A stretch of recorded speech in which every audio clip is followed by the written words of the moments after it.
কালকে একটা দরবার হয়েছিল, এটা মিটমাট হয়ে গেছে। মিটমাট করার পরে তারা পরিকল্পিতভাবে আজকে এটা তারা ছেলের মারছে। তারা আসে 8-10 জন।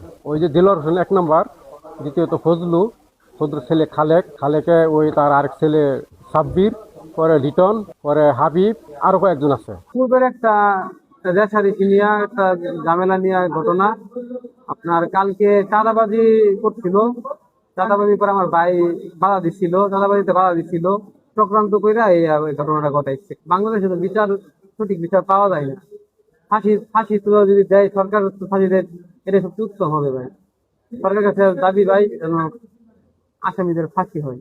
এখানে একটা জমি নেওয়া সংক্রান্ত বিষয়, বেচাকিনির বিষয় নিয়ে কিন্তু আসলে দীর্ঘ 5-6 বছর যাবৎ এই ঝামেলাটুক চলতেছে। জায়গাওয়ালা গত 6-7 দিন আগে থেকে আপনার এই যে বাড়ির কাজ ধরছে। পরে যে আমাদের এই যে সিনিয়র যুগ্ম ওয়ার্ড বিএনপির দেলোয়ার হোসেন দেলু ভাই, উনি মানে চাঁদা চাইছিল। ওই চাঁদার ইস্যু ধরে কিন্তু আজকের এই হত্যাকাণ্ড। এর সাথে কারা কারা জড়িত সেটা আমরা নাম পেয়েছি। আমরা আমাদের কয়েকটা টিম একসাথে কাজ করেছে আমাদের সাথে। র্যাবের ওরাও শ্যাডো ইনভেস্টিগেশন চালাচ্ছে।